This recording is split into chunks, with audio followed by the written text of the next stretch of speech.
Kalau Anda mau serahkan kekhawatiranmu kepadanya, serahkanlah. Paham maksudnya? Kalau Anda memang mau serahkan kekhawatiran Anda, lihat bahasa tubuh saya, serahkanlah. Serahkanlah. Aku tidak keluar dari sini sampai engkau angkat bebanku. Itu bukan berarti mau mati di kamarnya, tapi percaya Tuhan akan mengangkatnya sebelum Anda keluar dari ruang doa.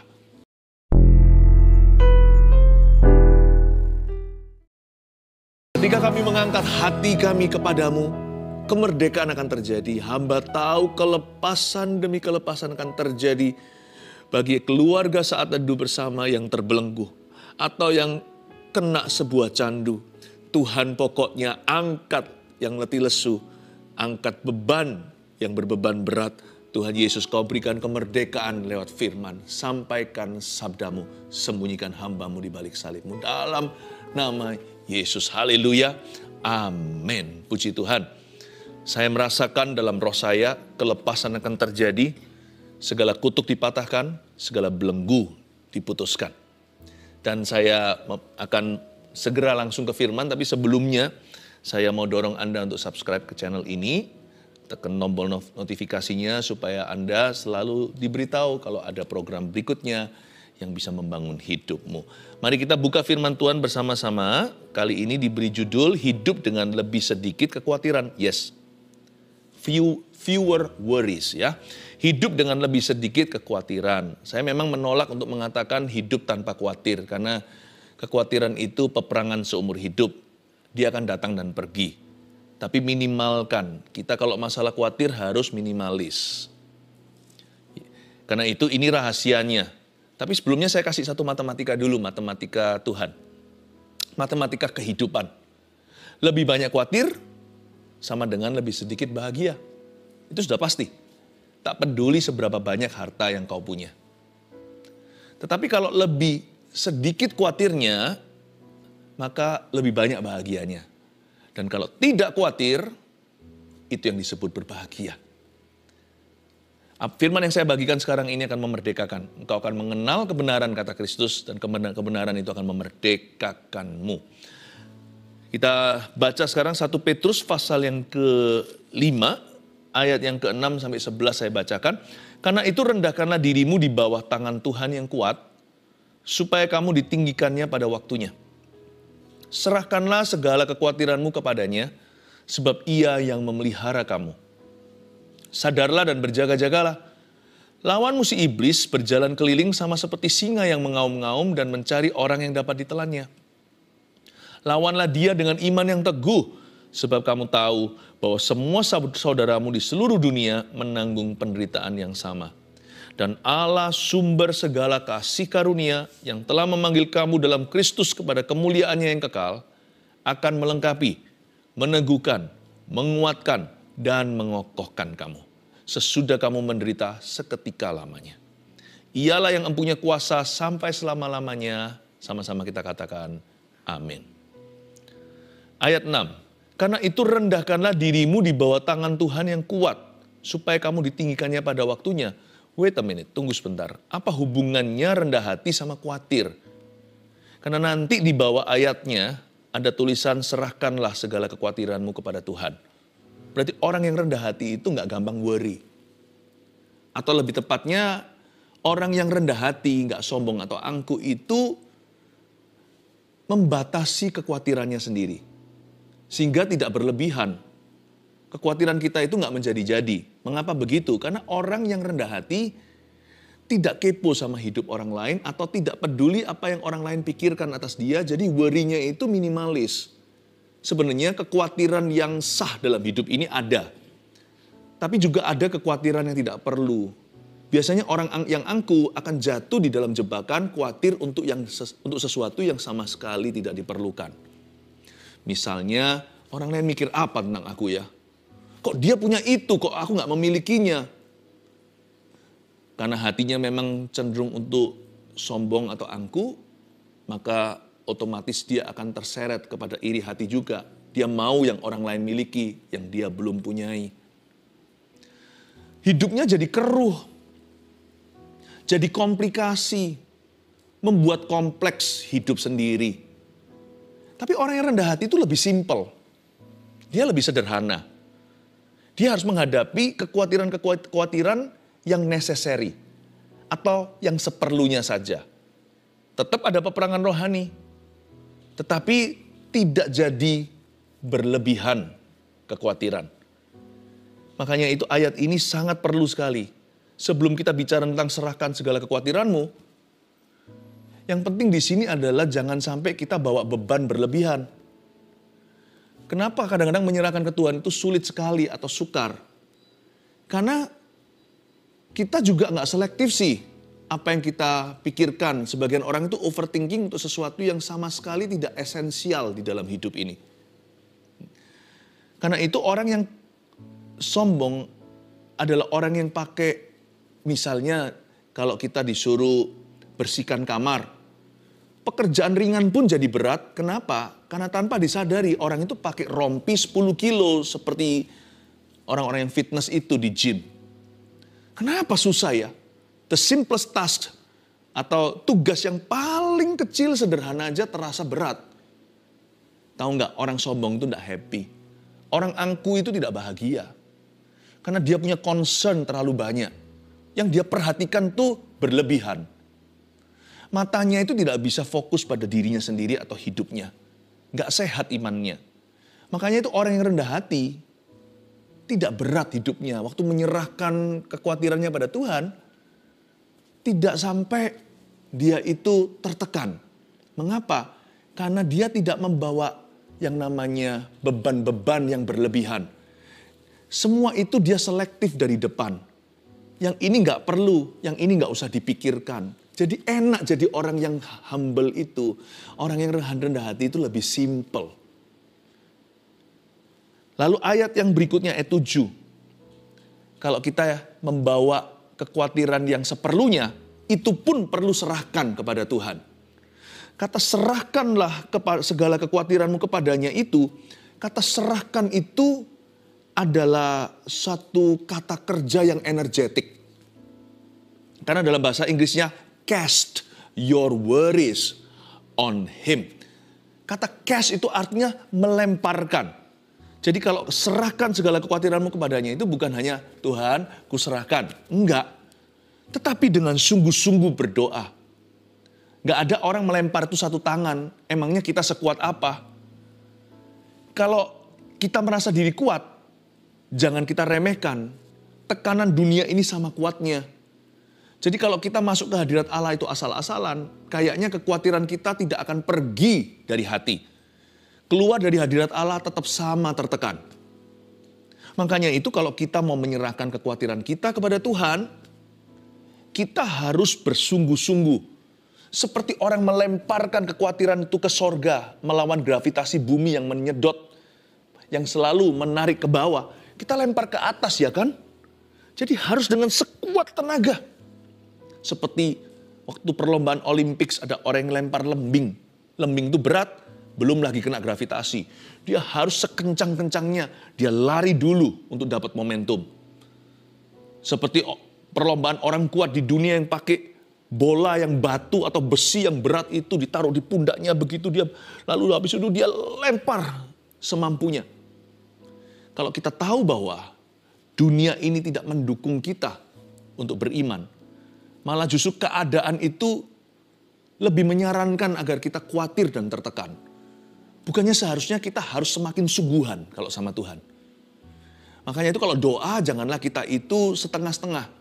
Doa sambil lakukan apa? Kalau doa sisihkan waktu. Doa sungguh-sungguh, jangan keluar dari kamarmu sampai khawatirmu itu sudah kau tinggal di kaki Tuhan Yesus.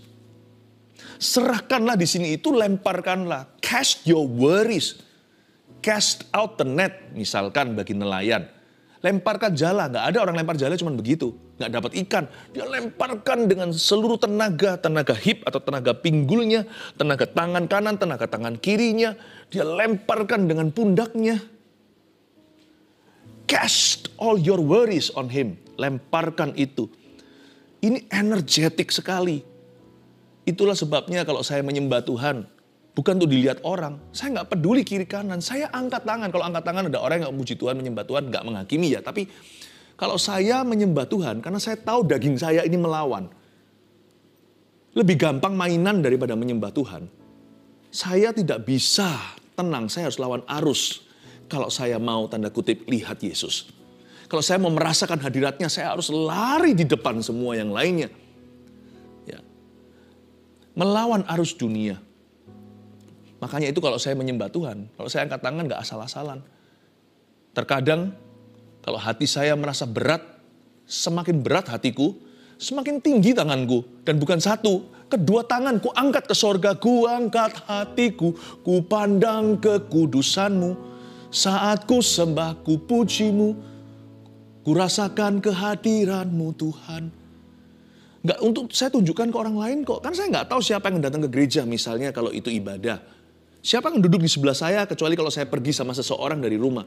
Atau janjian sama teman. Sekeliling saya itu saya nggak bisa tentukan siapa yang datang, siapa yang tidak hari itu. Jadi memang saya datang ke gereja cari Tuhan. Saya nggak peduli orang lain mikir apa.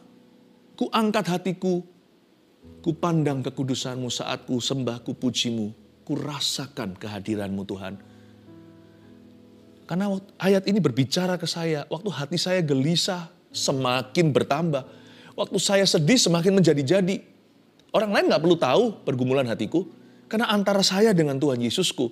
Tapi kalau saya angkat tangan menyembah Tuhan. Saya angkat kedua tangan saya. Cast your worries kan. Lemparkan ke atas itu kalau bisa dua tangan kenapa satu. Lebih kuat dua tangan daripada setengah. Saya mau dengan segala ekspresi bukan untuk dilihat sesama. Tapi karena saya mau membawa badan saya, tubuh saya masuk hadirat Allah. Bukan hanya jiwa saya. Waktu badan saya masuk dengan sungguh-sungguh, jiwa saya juga lebih gampang untuk konsentrasi. Roh saya jadi lebih peka. Jangan pernah berkata yang penting hatinya. Menyembah, memuji Tuhan, berdoa itu juga harus dengan segenap kekuatanmu. Kalau waktu nyanyi, saya ikut nyanyi. Saya nggak hanya cuap-cuap saja, biarkan WL atau pemimpin pujiannya yang teriak-teriak. No.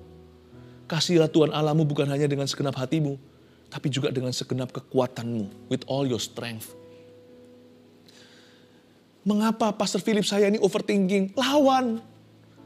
Kenapa saya ini stres sekali? Saya itu terus nggak bisa enggak. Saya itu panic attack. Lawan arus.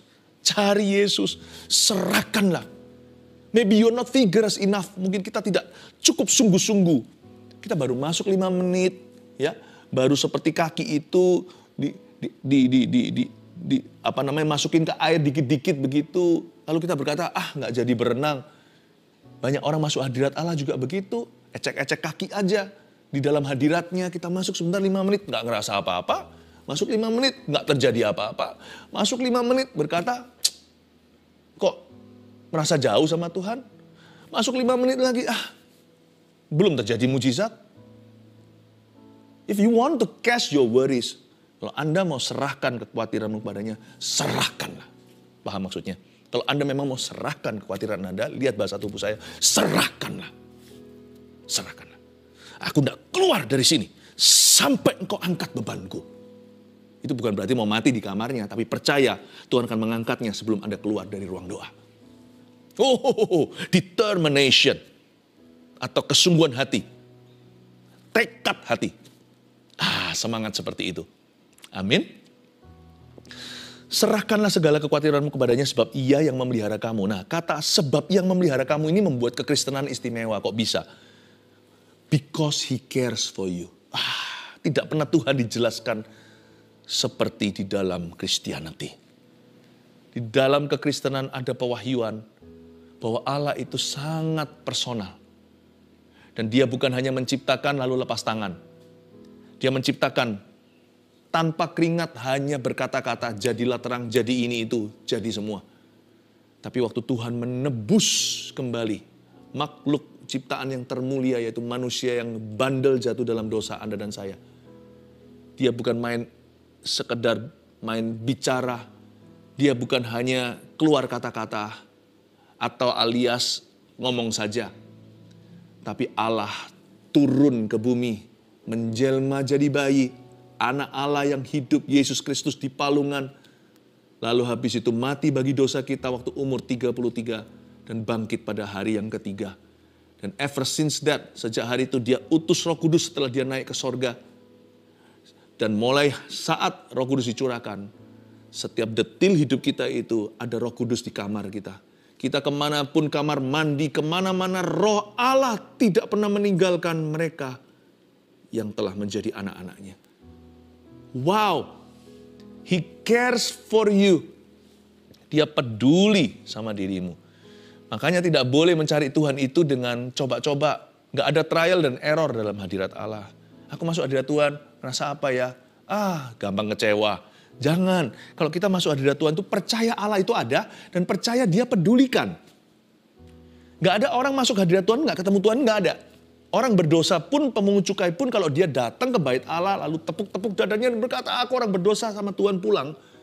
Dibenarkan. Tuhan itu gak pernah main petak umpet kecuali sama orang yang munafik. Tuhan akan berbelat-belit. Tetapi kepada orang yang tulus hatinya, sekalipun orang berdosa, asal hatinya hancur, jiwanya patah remuk, tak akan dipandang hina oleh Tuhan. Orang yang datang cari Tuhan gak akan ketemu ular. Orang cari Tuhan akan dapat hantu, orang cari Tuhan akan ketemu setan. Because He cares for you. Kenapa kita harus sungguh-sungguh? Belum lagi ada faktor peperangan rohani. Lihat ayat berikutnya, ayat 8, sadarlah dan berjaga-jagalah. Lawanmu si iblis berjalan keliling sama seperti singa yang mengaum-ngaum dan mencari orang yang dapat ditelannya. Bukan Tuhan ya. Kadang-kadang, ini bahasa saya ya. Kadang-kadang kalau saya renungkan, Tuhan tuh kasihan ya disalah ngerti terus. Tapi Tuhan tuh gak perlu dibelas kasihani. Tuhan itu serba cukup di dalam dirinya. Dia gak perlu kita sebenarnya, gak perlu manusia atau penyembahan kita. Dia gak perlu percaya kita. Kalau kita percaya menyembah Dia itu untungnya di kita, bukan untungnya di Dia.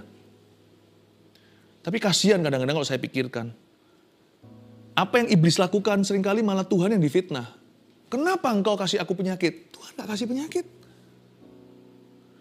Kenapa Tuhan buat papa mamaku cerai? Tuhan gak pernah menceraikan papa mamamu. Bukankah di Alkitab ditunjuk dengan jelas di kitab Maleakhi, aku Tuhan membenci perceraian. Ada orang Kristen, kedok saja padahal hanya kedok agama. Lalu larikan uang kita. Orang Kristen kayak gitu, pelayanan lagi di gereja. Nggak ada hubungannya. Perbuatan itu juga dikecam oleh kekristenan. Tapi Tuhan yang kena getahnya. Tuhan yang dituduh sama semua orang. Coba bayangkan.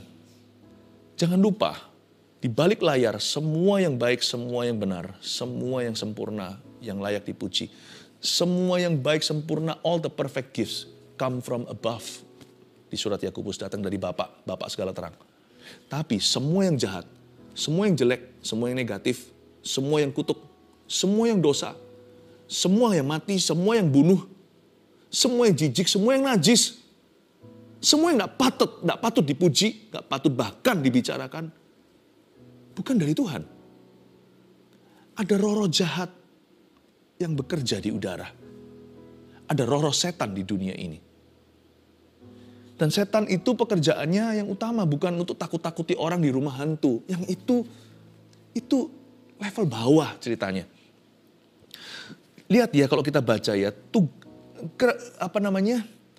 the work of Satan, pekerjaan iblis yang utama itu apa? Sebab dia mencari, sadarlah dan berjaga-jagalah, lawanmu si iblis berjalan keliling sama seperti singa yang mengaum-ngaum. Dan mencari orang yang dapat ditelannya. Mencari orang yang dapat ditelannya. Bahasa Inggrisnya to devour. Untuk mengunyah hidup-hidup. Kalau bisa ditelan. Kalau bisa binasa. Setan tidak untuk... Dia punya maksud hati bukan hanya untuk menakut-nakuti. Itu hanya distraction atau gangguan. Keinginan wahid nomor 1 setan adalah untuk membinasakan. Jangan lupa, di ayat lain di Perjanjian Baru dituliskan bahwa Yesus ngomong begini. Di kitab Yohanes, di surat Yohanes. Iblis, setan itu, iblis datang untuk mencuri, membunuh, membinasakan. Saya sebut itu the threefold plans. The threefold plan of the devil. Itu rencana jahat si setan ada di 3 dimensi. Yang utama dulu, yang terakhir, mencuri, membunuh, membinasakan. Ini yang mutakhir. Ini keinginan dia yang terakhir. Membinasakan itu artinya menghalangi seseorang dari jalan keselamatan. Membuat orang terpisah selama-lamanya dari Yesus Kristus nanti dalam kekekalan. Itulah goal tertinggi. Bukan rumah hantu yang merupakan musuh utama kita. Tetapi setiap orang yang menolak percaya pada cahaya Injil, atau orang yang pernah mengecap karunia sorga lalu murtad lagi dari jalan itu dan menjual Yesus atau menyalibkan dia kedua kali. Itu semua di balik layar itu ada perbuatan iblis yang menghasut ke situ. Memang ada kemauan orang itu sendiri sebab iblis gak bisa memaksakan dirinya, harus pilihan kita. Tapi saya percaya iblis selalu mengambil keuntungan dan dia akan berusaha untuk menghalang-halangi orang. Kenapa kita mau ajak seseorang datang ke gereja, misalnya seorang yang Anda cinta, Anda doakan sekian lama, mau datang ke gereja? Nggak bisa, tiba-tiba ada kecelakaan, tiba-tiba ada kejadian. Ada pula yang betul-betul dihinggapi roh jahat ketika mendengar firman, kalau sekali dua kali karena memang letih ya, saya ngerti itu sangat alami. Tapi kalau setiap kali, padahal nggak lelah, setiap kali dengar firman langsung tertidur, mungkin ada belenggu yang perlu dipatahkan. Ya. Tiba-tiba sakit, padahal janjian ketemuan. Itu semuanya ada pekerjaan setan. Yang jenis seperti itu mungkin perlu kita di balik layar juga untuk mendoa puasakan. Ya, orang yang paling peduli bisa lakukan itu ekstra lebih. Tapi iblis selalu mencari orang yang dapat ditelannya seperti singa yang mengaum-ngaum. Dia berjalan keliling. Selain itu kalau membinasakan itu yang paling akhir kan. Yang tengah apa? Mencuri, membunuh. Yang kedua membunuh. Iblis selalu ingin membuat sesuatu yang dari Tuhan di hidup kita itu mati prematur. Itu bisa saja nyawa. Ada beberapa orang bisa mati prematur karena mungkin ceroboh gaya hidupnya atau memang ada dosa. Atau memang karena diserang setan karena dia lengah dalam doa. Tentunya kita nggak usah ketakutan. Setiap hari kita itu di-cover oleh darah Yesus. Tapi kalau kita hari ini digerakkan untuk mendoakan lebih, jangan sampai Anda tepis dorongan-dorongan seperti itu. Karena kita sedang berada di dalam peperangan rohani. Karena iblis berusaha kalau bisa membunuh sesuatu itu secara prematur. Itu bisa juga friendship, bisa juga partnership, bisa juga hubungan, bisa juga pertemanan, bisa juga kongsian, bisa juga apapun juga. Namanya iblis juga bisa menabur roh perpecahan. Apapun yang dari Tuhan, dia mencoba kalau bisa bunuh, meskipun nggak sampai kekekalan. Misalkan kalau orang Kristen itu mati, dia tetap masuk sorga. Tetapi kalau bisa terjadi kecelakaan, kalau iblis boleh, dia pasti akan tabrakkan Anda di jalan tol mana. Kalau bisa mati sekarang, apalagi kalau orang itu berguna. Makanya itu kita harus doakan orang-orang yang dipakai Tuhan. Karena tiap hari mereka itu mengalami serangan. Belum lagi yang diguna-guna dan sebagainya. Oh, kita nggak usah doa terus was-was soal itu, nanti fokus kita bukan Kristus. Nanti fokus kita pada serangan-serangan. Jangan lakukan itu. Kita nggak usah fokus pada setan. Tapi kalau kita merasakan sesuatu pada antena kita, cepat tanggapi. Apalagi kalau kita dibangunkan. Saya kadang-kadang dibangunkan tengah-tengah malam. Doakan siapa? Doakan hamba Tuhan A, hamba Tuhan B. Baik itu di dalam organisasi kami, Gereja Mawar Siaran, atau yang di luarnya yang saya kenal dan saya tahu. Mendoakan jemaat sudah menjadi makanan sehari-hari. Mendoakan keluarga saat teduh, makanan sehari-hari. Do you pray for us too? Apalagi orang-orang yang berguna. Setan berkata gini, aku gak bisa bawa kamu ke neraka. Karena kamu sudah milik Tuhan. Gak apa-apa. Kalau bisa aku bunuh kamu hari ini. Supaya besok kamu jangan kacaukan kerajaanku. You must pray. Berdoa. Makanya doa Bapa kami ajarkan apa? Bebaskan kami dari yang jahat. Ternyata harus sengaja berdoa demikian. Haleluya. Tapi yang satu lagi yang paling ringan. Tapi jangan diremehkan. Mencuri. Mencuri, membunuh, membinasakan. Mencuri. Kalau dia nggak bisa bunuh, apalagi binasakan, masuk kepada kekekalan, nanti bersama dengan dia dihukum oleh Allah, maka dia bisa mencuri sesuatu. Anything better than nothing, gitulah bahasa Inggrisnya. Sesuatu lebih baik daripada sama sekali nggak ada. Sesuatu sedikit lebih baik daripada nggak ada sama sekali. Jadi setan pasti akan mencuri sesuatu. Itu bisa kesehatan, sukacita kita, damai sejahtera kita dicuri. Aneh ya. Rumah kita nggak bisa diapa-apakan, nggak bisa sesuatu yang sifatnya fatal terjadi, ya nggak ada kematian, nggak ada tulah, nggak ada apa-apa. Tapi bisa hilang damai sejahtera. Ini berantem sama ini, salah paham begitu, dikacaukan aja situasi atau suasana rumah. Kalau seperti itu, kepala keluarga dulu. Kalau enggak, mungkin wakilnya mama. Bahkan anak pun bisa jadi imam-imam dalam keluarga. Kita merasa something is wrong. Nggak ada salahnya sih, kumpul aja sebentar, mesbah doa, mesbah keluarga doa, tengking setan. Tiba-tiba rasa kayak adem gitu rumahnya. Bukan karena AC-nya, adem karena damai sejahtera. Kudu mau berantem aja. Kadang-kadang kita juga marah gitu, mau lemparkan amarah kita ke anak kita. Padahal dia nggak salah. Bagi-bagilah ya. Seperti bagi-bagi ekstra bagasi negatif kasihkan kok. Itu nanti kan jadi domino, nanti kan jadi bumerang. Daripada gitu ajak berdoa aja, daripada kita saling memarahi. Coba bayangkan, iblis bisa mencuri sesuatu, mencuri uang juga bisa, terjadi korupsi di dalam ini juga pekerjaan setan melalui tangan-tangan jahil, yaitu orang-orang yang kedagingan dan mereka yang hatinya masih berlumuran dosa. Lewat orang-orang berdosa, iblis bisa mencuri sesuatu. Makanya kita selalu berdoa supaya jangan sampai ada yang tercuil apa-apa dari rencana Allah dalam kehidupan kita. Makanya kalau kita betul-betul kita harus melawan. Caranya gimana caranya? Ayat 9, lawanlah dia dengan iman yang teguh. Sebab kamu tahu bahwa semua saudaramu di seluruh dunia menanggung penderitaan yang sama. Kata lawanlah dia dengan iman yang teguh mengajari kita. Bahwa dalam bahasa Inggrisnya, we must flee evil, but we must not flee from the devil. Kita harus menjauhi kejahatan, lari dari hawa nafsu. Seperti Yusuf lari dari istri Potifar. Ada juga surat Paulus berkata gini, flee the lust of youth, atau larilah dari hawa nafsu orang-orang muda. Memang kita harus lari dari pencobaan, namun jangan lari dari setan. Sebab tidak ada perlindungan, punggung kita itu tidak ada senjata peperangan. Kalau kita baca di kitab Efesus, sebab perlengkapan senjata kita nggak ada yang melindungi punggung atau our back. Jangan lari, hadapi. You flee evil but not the devil. Kita lawan iblis dengan apa? Dengan iman yang teguh. Kita tangking berkata, dalam nama Yesus kau pergi. Jangan kau ganggu rumahku. Ya, tapi kita cast our worries dulu, kita serahkan dulu kepada Tuhan. Tapi kalau kita melakukan peperangan rohani, wow, disitulah kemenangan. Dengan iman yang teguh. Imanmu harus teguh. Jadi kalau kita lawan setan itu jangan bawa worry segala. Itu nanti kan seperti kita dalam perlombaan namun kita pakai rompi 10 kilo tadi. Atau 20 kilo. Berat, gak mungkin bisa menang kalau kita lari.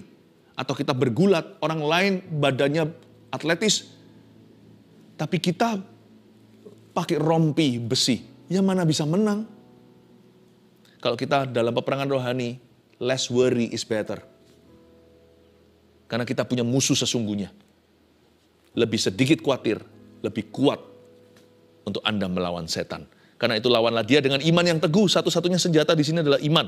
Sebab kamu tahu bahwa semua saudaramu di seluruh dunia menanggung penderitaan yang sama. Lihat ya, semua pencobaan yang kita alami, apa yang kita khawatirkan. Ternyata kita itu bukan satu-satunya yang malang di dunia. Semua saudaramu di seluruh dunia menanggung penderitaan yang sama. Dengan kata lain, semalang-malang atau seterpuruk apapun kondisimu yang membuat Anda khawatir hari ini, ingatlah selalu akan ada orang yang lebih buruk dan lebih terpuruk, dan ada orang yang lebih ringan. Kita selalu menemukan seseorang di atas kita, seseorang di bawah kita.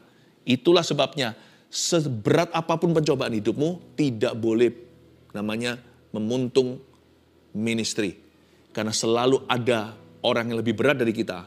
Dan selalu ada orang yang bisa kita bantu. Paham Bapak, Ibu, Saudara yang saya kasihi? Always someone above you, someone under you. Sebab semua saudaramu di seluruh dunia menanggung penderitaan yang sama. Apapun kondisi kita, we can always help somebody. Kita selalu bisa membantu seseorang. Karena kita gak seberat orang itu mengalami pencobaannya.